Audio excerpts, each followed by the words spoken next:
guys! It's me again, Trisha, and welcome back to my channel.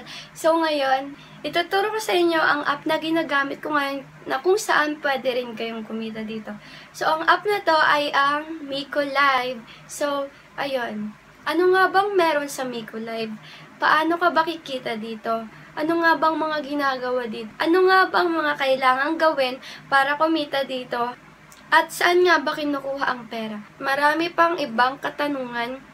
Susubukan ko pong sagutin ngayon. So, ayun. Ano nga ba ang Miko Live?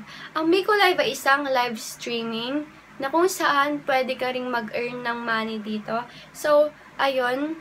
Pag dinownload mo ba ito, pwede ka nang mag-start kumita ng sahod? No. Kailangan po meron kayong agency or mag-fill up muna kayo ng form para maging Miko host at yun, pwede na po kayo mag-start. Kailangan po munang mag-fill up ng form at hindi ibig sabihin nun ay pwede na kayong mag-start kumita. Ano nga ba yung mga gagawin para kumita? So, ayun, in 1 month, kailangan magkaroon ka ng 25 hours sa normal live and then 5 hours sa game live. And then, kailangan mo magkaroon ng 30,000 diamonds sa isang buwan. So, malalaman nyo kung ano yung normal live at game live na yan pag dinownload nyo yung Miko app. Ang agency ko nga pala ay All-Star. So, ano nga ba yung diamonds na yan at saan mo makukuha yung diamonds na yan? Makukuha mo yung diamonds na yan sa mga taong papasok sa live mo pag nagustuhan nila yung nakipag-communicate mo sa ibang tao, yung pag-welcome mo sa kanila. Karamihan kasi dito sa app na to ay taga-ibang bansa. So, ayun guys. Kung tatanungin nyo magkano nga ba ang sahod ng may 30,000 diamonds sa Miko, sa peso yun po ay 5,000 plus. So, ayun, ipapakita ko sa inyo ang aking Miko Live.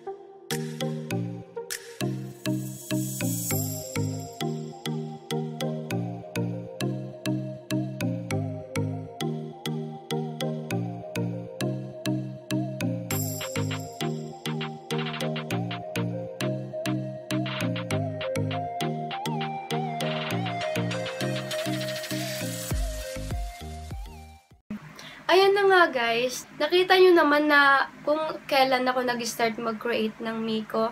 November 19, 2019, yun yung nag-start ako mag-create ng Miko. Nag-start ako mag-host November 20, 2019. Sinubukan kong habulin yung 30K hanggang sa last day ng November pero hindi ko na nakaya. Ang naabot ko lang 6,000 plus. So, ayun.